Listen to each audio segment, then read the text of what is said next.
Hello everybody and welcome to Storm Raids, and today I'm going to be doing a weekly wrap-up.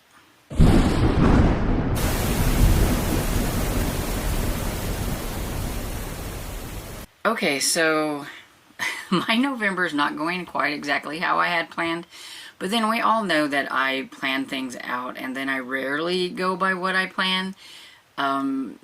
I think I talked about this in that end of the year reading that book tag or whatever, that I like making lists, but I don't ever stick to them. And it's the same with TBRs, and I think I've gone a bit rogue, or I'm feeling like I'm going to be going a bit rogue. There are some books that came in on my Libby that I really wanted to get to, and they may not fit into any of the reading events that I had planned or whatever, and I'm just wanting to read them, so that's probably what I'm going to be doing. But I am still trying to get in a book for maybe each of the readathons I'm participating in. Even my own Nora November, I'm not sure if I'll get to all three of them. I'm going to try, but it is what it is. I'm just feeling very roguish. And stuff. But I did finish 3 books, which is still, like, I've only read...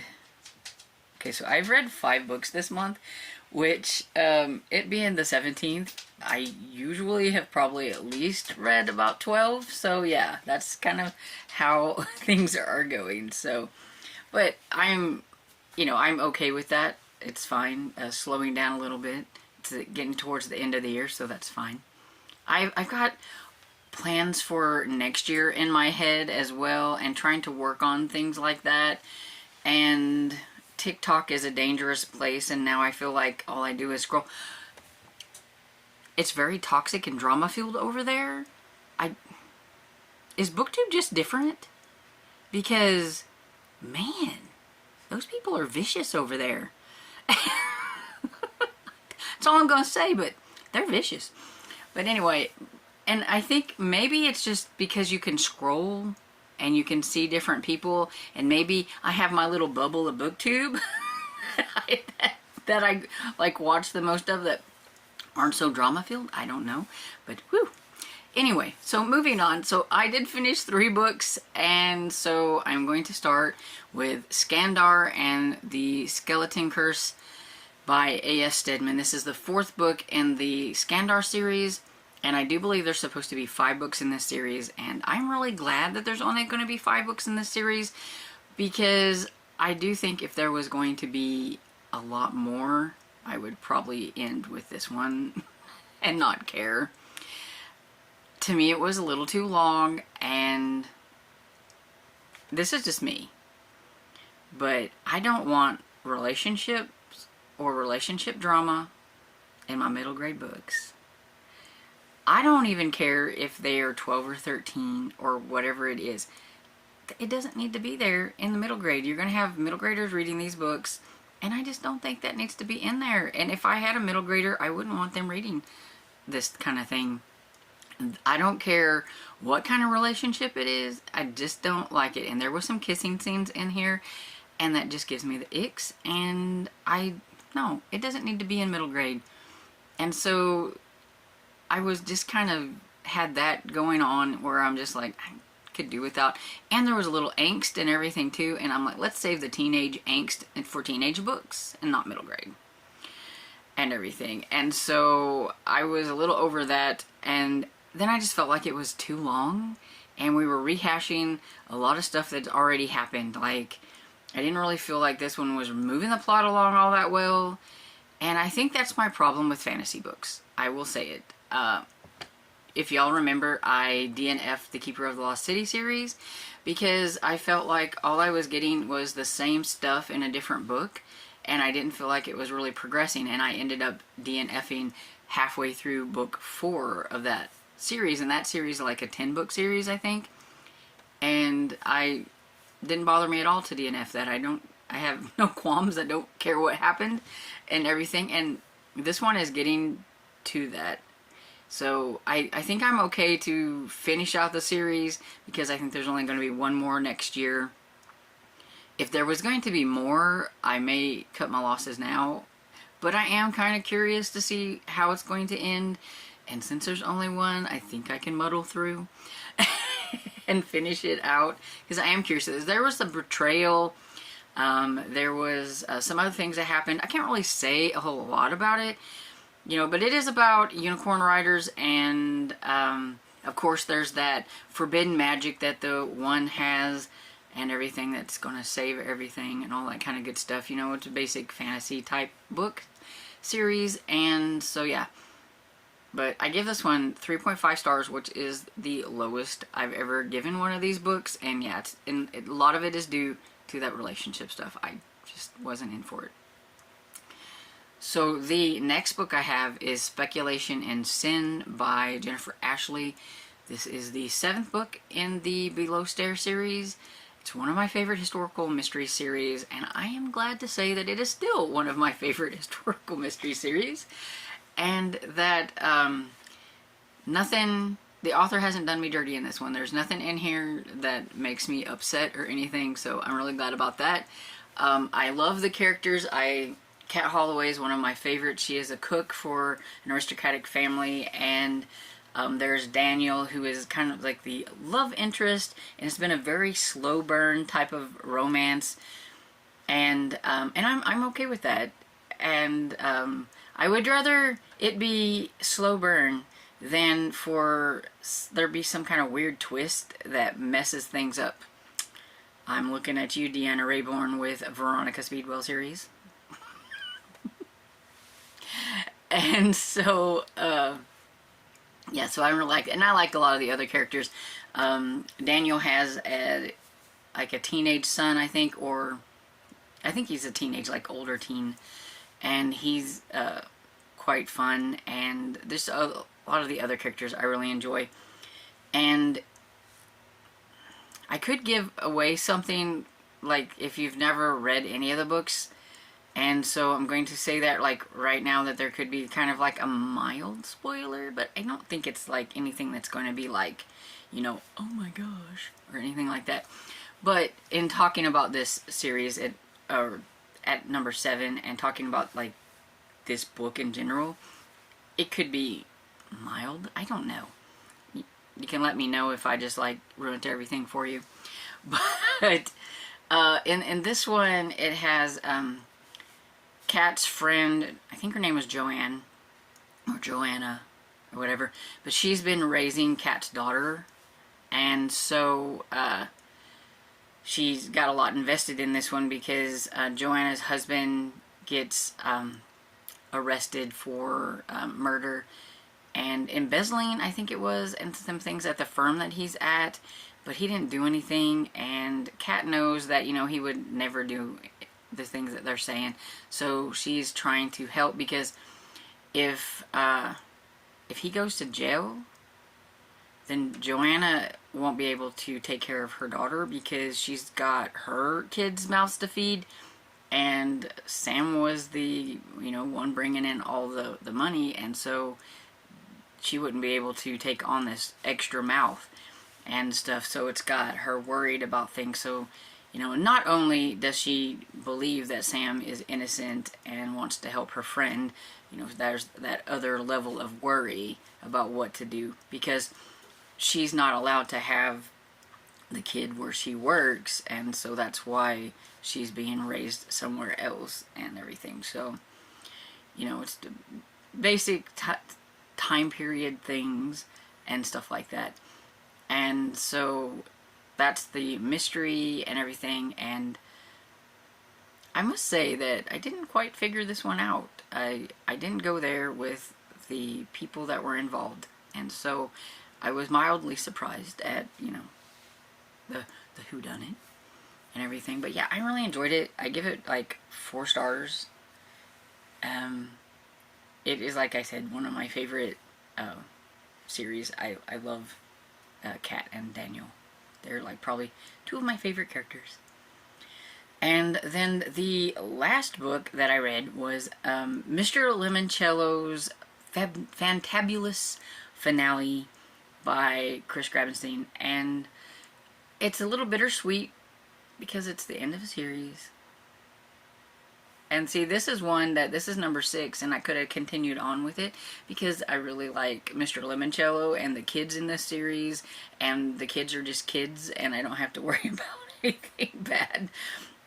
And it's kind of a little bit of a mystery, and it's got puzzle solving and things like that. And Mr. Lemoncello is kind of a Willy Wonka type character, and I think in this book, the author was really giving a big nod to Willy Wonka into this book, because in this one, Mr.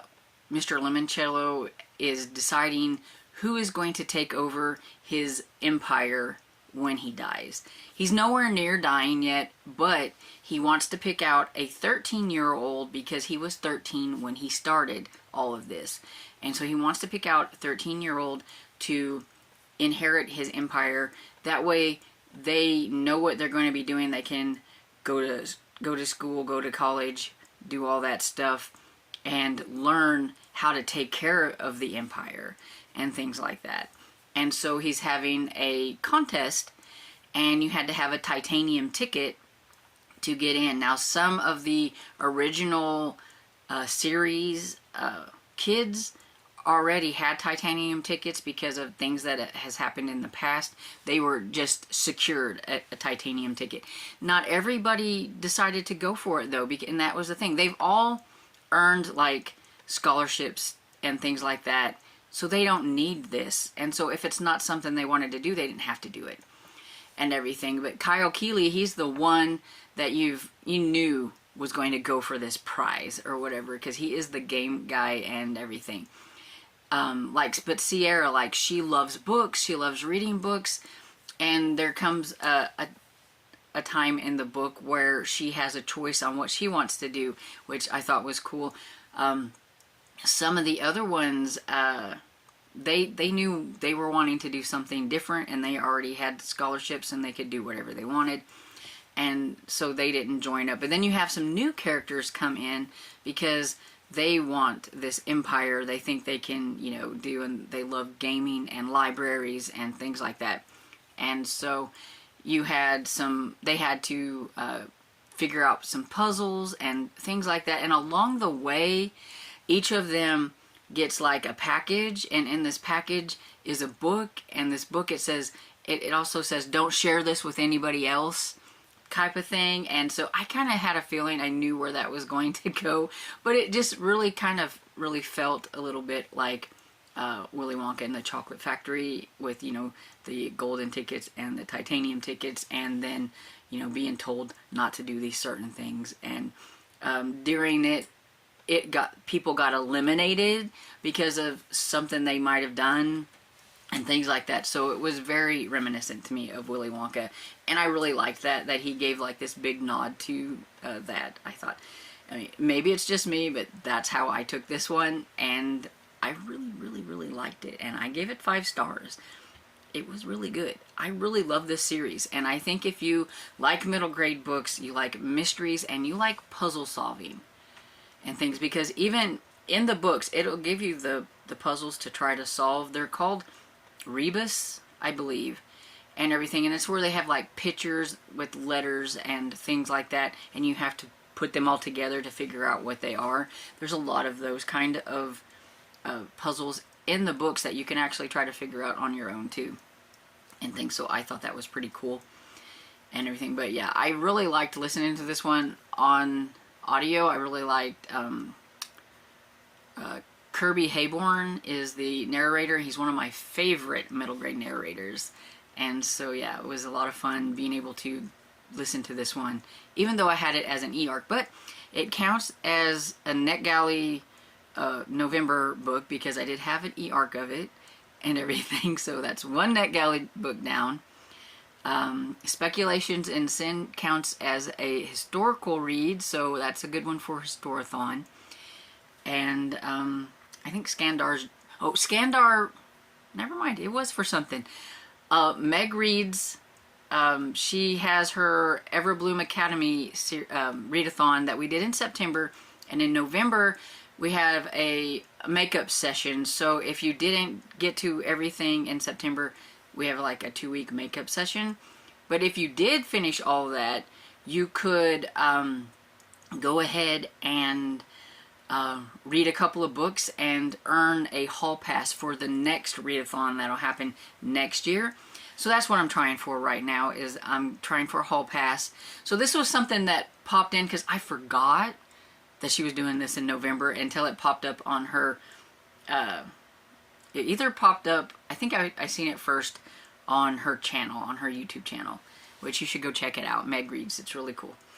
And so that was kind of an unexpected one, and it was long. I need one more book, and I need a book that has orange on the cover, and I think I have that figured out. I think I know what I'm going to do for that one and everything. But yeah, so at least they're all fitting into things and everything, so that's good. The eyeball reads I'm still reading on, so I didn't really get to these because, like I said, I fell down the TikTok rabbit hole, and it's all my fault. I shouldn't have even got on there. I'm not good at making like, so I don't like making shorts because they're this way. So even making videos, I'm not very good. I only got myself on there like once as actually talking, trying to introduce myself, and I screwed it up somehow because there is music in the middle of it that kind of almost overpowers my voice. I don't know how it happened. I don't know how it got. TikTok is a whole new world. I definitely prefer BookTube and everything, but yeah, so it's a learning curve over there. I don't get it. But anyway, so I'm still reading the same eyeball books that I was reading. So we have Herbie Goes Banana and Chupacabra. I've read a couple more chapters on this, but yeah, I still haven't gotten very far. Yeah, I know, I've got little paper pieces for bookmarks. I have bookmarks, but I don't ever use them. And I only read like a page or two, I think, from this. I just haven't like given myself time. I need to put down the phone and read these before I go to bed like I had planned. So maybe this week will happen that way. I am also still reading with my eyes Murder at the Scottish Highlands, and it has nothing to do with the book. It's just, it's on, you know, it's an eyeball one, and I'm on my phone. I am listening to a nonfiction. It's only 4 hours, so I thought, you know, maybe I could get this 4-hour nonfiction done, and I could say I participated in Nonfiction November. And it's called Birds Aren't Real. I don't remember who the author is, but you'll see the picture here. And it has a long subtitle, and I cannot remember what it is, but it is something about how the government killed off birds so that they could implement spy birds. It's kind of a comedy parody, I think, about a conspiracy theory, but at the same time makes you wonder about some of the birds that are flying around, because you never know. But it says, have you ever seen a baby pigeon? That's the whole concept, is the pigeons, they be watching you. And so it's interesting and funny, but at the same time a little dry, because it's nonfiction and I just don't do nonfiction. But I think I'm about 35% into it, so I think I can do that one. I can get that one done, and I'll be like, oh, I participated. If I don't get to any of the other nonfiction that I had picked out for this month, I can do that and everything. And there is something else. Oh, I'm going to be starting audiobook of Death at a Scottish Christmas. I think that is what it's called, by Lucy Connolly.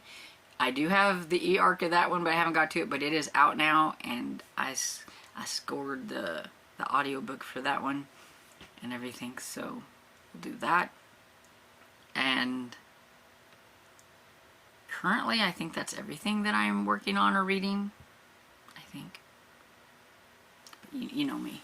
It'll be changed by the time I get back on here to wrap up next week and everything. But anyway, so let me know, have you read anything awesome, you know, this past week? I would like to know what it is, so if I think it sounds awesome, I can put it on my TBR.